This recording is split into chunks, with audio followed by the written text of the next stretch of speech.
Javier, teníamos también preparada un top 5, esto que también está muy de moda en internet y tal, sobre las grandes enfermedades que han causado masacre y pandemia durante toda la historia.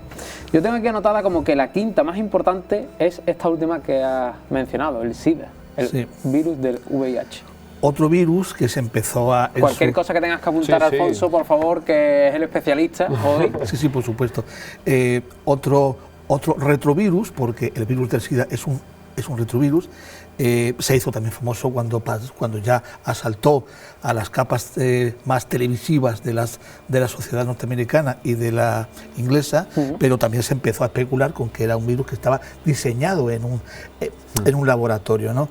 Bueno, ya de todos es bastante conocido la implicación del mono verde, cómo el virus animal se hace patógeno ya para la cadena humana, para la especie humana, pero hay que diferenciar varios conceptos, 4 conceptos que conviene tener claro, porque no es lo mismo una epidemia que una pandemia, que un brote y que una endemia. Son términos totalmente diferentes y los usamos alegremente porque son etiquetas que no somos conscientes de que las estamos usando, porque una etiqueta crea unas expectativas y no es lo mismo que tú uses el término endemia a que uses el término pandemia. Depende de la cantidad de personas o del número de personas que estén afectadas, de la zona geográfica y del tiempo, para que estemos hablando, comentando lo que es un brote, que son unos pocos casos, lo que es una epidemia, que ya es una enfermedad con todos sus rasgos comunes, que ataca a un gran número de personas, pero de un mismo lugar. Y cuando eso sobrepasa las fronteras del país es cuando hablamos de una pandemia. Bueno, el virus del SIDA, bueno, pues salta cuando empiezan a morir personas que tienen cierto renombre, y ya nos empezamos a dar cuenta de que había inicialmente una vía de transmisión que era por contacto sexual. Bueno, también se vio de que había otras formas, porque estamos hablando de los años 80, yo hice la tesis doctoral sobre el VIH en el año 92, y ahí todos íbamos comiendo porque las vías de transmisión no se conocían del todo. O sea, había pacientes hemofílicos que se les había transfundido sangre, que estaban infectados, pero en aquel tiempo, en el año 90, 91, 92, que la única terapia que había era la AZT, tremendamente hepatotóxica, un único medicamento, imagínate lo que hemos evolucionado hasta ahora, pero cuando desarrollabas el sarcoma de Kaposi, que es una especie de cáncer de piel, no es exactamente un cáncer de piel, cuando desarrollabas eso prácticamente eran 12 o 18 meses lo que te quedaba. Eso sin contar con que no te mueres antes de una tuberculosis pulmonar o de una tuberculosis ganglionar. Efectivamente. Pues el VIH se empezó a investigar qué es lo que se tiene que hacer. O sea, esto no fue diseñado en ningún laboratorio, sino que mientras esto estaba en una aldea, habría brotes, pero no era una epidemia, ni era una endemia, ni era una pandemia. Las cosas se empiezan a investigar cuando esto ya se va repitiendo y va afectando a un mayor número de personas. Pues cuando esto salta, se empieza a investigar y se van desarrollando no una vacuna, como muy bien ha apuntado Alfonso, que es tremendamente compleja y que ya no tiene sentido, sino que hacer que el organismo conviva con este virus, pero que este retrovirus no esté activo, lo que es una enfermedad crónica. Y eso se ha conseguido. Incluso se ha conseguido erradicar. Hay muy poco, creo que un caso o dos se ha erradicado.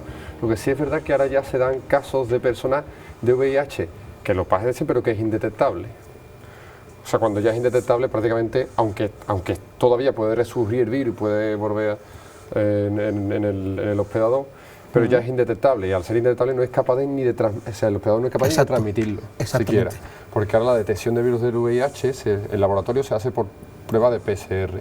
La prueba de PCR es capaz de detectarte si tienes o no tienes el gen del virus. si esa prueba no te da positivo, es que tienes una carga viral ínfima y no eres capaz ni de transmitirlo siquiera. Si es verdad que ya me pierdo, a lo mejor si dejas de tomar tratamiento o lo que sea, puede volver el virus a replicarse dentro del organismo, me pierdo. Pero sí es verdad que hasta hace poco me enteré eso, que la carga, pues una persona que por PCR da negativo, en ese caso se considera incluso incapaz de transmitir el virus. Javier, ¿número de muertes provocadas por el SIDA? Se conocen los oficiales, varios millones de personas del año 95 para acá. En cuanto a África, esto se multiplica por 5. O sea, en África, ten en cuenta que una medicación de VIH con el arsenal terapéutico químico que hay actualmente prácticamente es inabordable. También hay una cosa también importantísima, que del VIH no podemos hablar de transmisiones de riesgo, sino de conductas de riesgo. Ahí el tema sexual, el tema y tal, es un tema que no existen políticas en muchísimos de esos países de una planificación, de una protección, de una planificación familiar adecuada, de una protección sexual, de una profilaxis sexual adecuada. Entonces, esto hace que haya unas conductas de riesgo tan desarrolladas, tan frecuentes, que hace inviable que el VIH se frene. Y si a eso unes unas políticas sanitarias que son prácticamente inexistentes, pues lo más esperable es que el SIDA lo hayamos encerrado como el ébola, como tantas otras enfermedades, que el sarampión también fue una epidemia. Sí, lo tengo aquí anotado, como la segunda epidemia más importante de la historia, el sarampión. Sí. Y la más importante de la historia, la viruela. Tengo aquí anotado con más de 300 muertes. Pero ya están controladas por 300 millones de muertes, perdón, 300 millones de muertes. Pero claro, ya existe vacuna de sarampión y de vacuna de la viruela. Entonces es una de las luchas que también tenemos desde esta parte de la ciencia. Por favor, vacunen a sus hijos. Vacúnense. Vacunen a sus hijos y vacúnense, porque es que lo que ya se ve por ahí de gente que en España ha vuelto a haber un caso, no sé si era de sarampión o algo así, una enfermedad que se consideraba ya prácticamente erradicada de España, porque una mujer decidió no vacunar a su hijo contra esta enfermedad. Que también causó 200 millones de muertes. O sea, hablamos de que la viruela 300 millones, pero es que el sarampión 200 millones. O sea, es una auténtica bestialidad. Por eso se elaboraron vacunas pronto, por eso se tomaron medidas pronto. Pero ¿cómo se transmite estas dos enfermedades? Yo la verdad es que ahí me pierdo, pero será por contacto, por fluido, como todos los virus. Contacto aéreo. Por contacto, fluido. Ten en cuenta que rápidamente, Javier, estás hablando de una pandemia. La epidemia mayor que hubo en toda la historia, la epidemia, no pandemia, sino epidemia, fue la célebre peste negra del siglo XIV. La Edad Media. Eso mató muchísima gente. Las condiciones de higiene que había no se pueden comparar con las de hoy, pero esa fue la mayor epidemia de toda la historia. Epidemia, pandemia, la viruela. Perfecto, Javier, muchísimas gracias. A ti es un placer, Dani, siempre. Alfonso, muchísimas gracias por estar aquí y estaremos encantados de que vuelvas a repetir. Muchísimas gracias a ti por darme la oportunidad también de contar todas estas cosas que son necesarias porque, primero, para que no cunda el pánico y segundo, para que la gente vea cómo los medios son capaces de meternos goles por todos lados y de la necesidad de que la gente divulga la ciencia, de que entienda por qué hay que vacunarse, unas buenas conductas sexuales para prevenir otros virus, el uso responsable de antibióticos y tantas cosas que son mucho más peligrosas y sin embargo pasan desapercibidas.